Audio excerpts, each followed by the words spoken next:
Okay, the next question that I got is about ad budget, and he wants to know, is there any type of formula for how to budget my advertising every month? And here's basically the general rule. If you're a new or growing company, budget 10% to 20% of your projected sales. So in other words, if you're just starting out and you think you might want to do $10,000 a month, if that seems realistic, which depending on how much you're budgeting in advertising, it could be, you want to budget at least $1,000, if not $2,000 per month for advertising. Really, if I was brand new, I'd probably go more for the $2,000 figure if I was trying to get $10,000 a month. And that would be if you had effective advertising, by the way. If your advertising wasn't very good, you might be spending a lot more than that to get $10,000 in business. So that's a good general rule. If you're an established company, you want to budget between 5% and 10% for advertising and for marketing.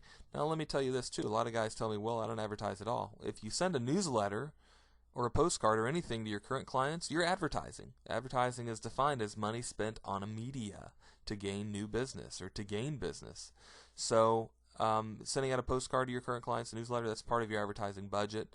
But if you're established and not trying to actually grow, you might spend as little as 5%. I know guys that even spend a little bit less than 5% if all they do is a newsletter. But these are just general figures that you would learn in the advertising world about growing and advertising in a business. Okay, the next question I got is about successful headlines and subheads that grab your reader. What you want to do is ask an open-ended question. In other words, don't ask a yes or no question. Take, for instance, the headline that would say, "Do you want clean carpet?" Well, that's a question that's got a yes or no answer. Whenever you're looking through a newspaper or looking through anything, you almost want to look for the answer being no so you don't have to read the rest of the ad. So asking a yes or no question isn't really as important. It's not really as good. So asking an open-ended question, changing that same exact headline to an open-ended question of, how would you like clean carpet? That starts to open up a conversation in the reader's mind. And it also can start to open up the conversation to the rest of the ad to where you answer that open-ended question, because what they're looking for is closure. And that's why asking an open-ended question will start to introduce the rest of what you're going to say in the ad. So another thing, as far as giving a headline that really grabs the reader, is giving a benefit in the headline. There are other key words that you use too in an ad, like free. You want to use you in a headline, free. Words like secret or new or now, those type of words are very important. But giving a benefit in the headline is really, really great too. General benefit would be that we give a lot is having a beautiful home. That's an underlining benefit of what they're actually going to get. They're not just going to get carpet cleaning. They're going to get a beautiful home at the end of the day. That's what they're really looking for. They're not looking for somebody coming into their house cleaning carpet. They're looking for a beautiful home. So how would you like to have a beautiful home? Would be a good headline, but that would be giving a good benefit inside the headline. Okay, and the next question that I got is about having a full catalog of high-resolution photos for ad creation.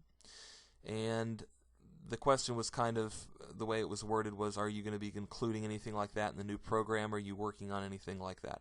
The answer is, I have been for a while, but it's been kind of on the back burner because I've had so much other stuff going on, so much other stuff that I'm trying to get out. But yes, that's something that I've realized is something that you all want. The one thing too is right now this website, istockphoto.com, has got a lot of really high resolution photos that you can just browse through, thousands and thousands of them. And you can get them for as little as $1.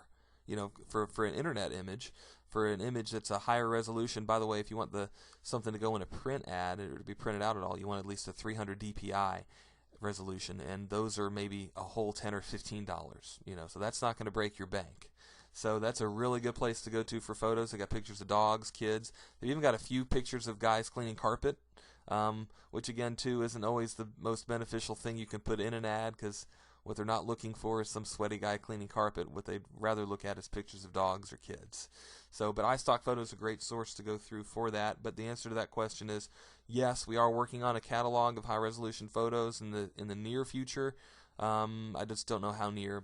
Okay, the next question is a sample advertising campaign. And I had a lot of people ask about this. Do you actually provide a sample advertising campaign, or can you make one, and that way I just don't have to think about it, and I can just do the campaign and just do whatever you tell me to do?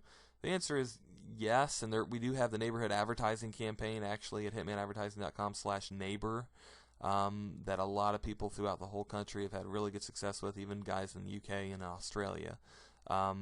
But what I think some of these questions were about is, can you just give me a full campaign, not even just with direct mail, but with everything in my business? And I've always hesitated to do that, because the thing is, your business could be a little bit different than your city could be a little bit different. So it kind of depends. I'll tell you that most places, things like newspaper work well. There are very few where maybe it won't. Maybe if you don't have a good newspaper in your city, would be maybe one of the only occasions. But the answer to that is yes, I do plan on, because it's something that you guys want. That would be something that we could do. But what specifically he was asking for was a monthly calendar for suggested mailers for new clients and existing clients. And yes, that can be something that we work on.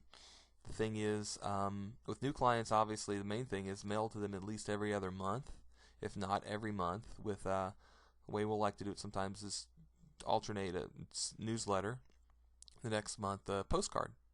And existing clients, that's a whole new, that's almost a week-long seminar in and of itself. But yeah, you can definitely count on us doing something for giving you sample campaigns for existing clients. Okay, the next question that we got is, where do I advertise? And again, this is another one of those kind of loaded questions, but in a nutshell, what you want to do, and he's asking, how do I know where to advertise to my target client? What you want to do is figure out who your target prospect really is, and what they read, what they watch, and where she goes. So if it's an upper end client that makes over $100,000 a year, you want to either get to know some of these people or go in their home. When you go in their home, find out what newspapers they read. If they use the yellow pages, maybe ask some questions. Find out what television shows they watch if you're thinking about maybe trying some type of a cable program. What country clubs they go to. Do you want to advertise in their newsletter? But really get to know your target prospect is really a good place to start when you start thinking about, where do I advertise? Find out who your target prospect is. If you've got 2 or 3 newspapers in your city, find out which ones the higher income people read more than the lower income people. So there's not really just a general one answer for that. But the one thing that you do want to do is don't choose your advertising based on a sales call is a big thing. In other words, don't choose the new newspaper that's coming along just because a salesperson calls you, because chances are, if it's new anyway, your target prospect's not reading it yet. That could be because maybe it's a targeted newspaper for upper end income. But make sure that you're not choosing your advertising though based on somebody that's calling you either or stopping by your office to sell you advertising. Next question we've got is about how to put pictures in your ad and how to get that to work the best way. The main thing is, don't use a picture just for the sake of using a picture. Sometimes, a lot of people know that with advertising, and if you don't know, I'll tell you, pictures can draw attention more than an advertisement without pictures. So the thing is, though, don't start throwing pictures in your ad just for the sake of throwing pictures. Make sure that the picture complements the entire sales process. Make sure it's not just you've got a picture of a dog there and it absolutely doesn't anywhere near go with the rest of your ad. If it's talking about the dog in particular, or talking about removing pet stains or a certain part of pet stains, that can maybe help. But don't just put a picture in there for the sake of putting a picture in there. It's going to be the best way to go. It can be pretty hard to make that work, though, to put a picture, to use pictures in with text in an ad. It's one of the hardest things that I've ever usually done. Sometimes it can be a lot easier to just create an ad that just has no picture in it at all, because the fact that you don't want the picture to take away from your sales message. If you're putting the wrong kind of picture in, it could actually be counterproductive, and they could be attracted to the ad just because of the picture of the dog, but the ad talks nothing about a dog, so that's what attracted them. They leave the ad because the ad doesn't have anything to do with the dog.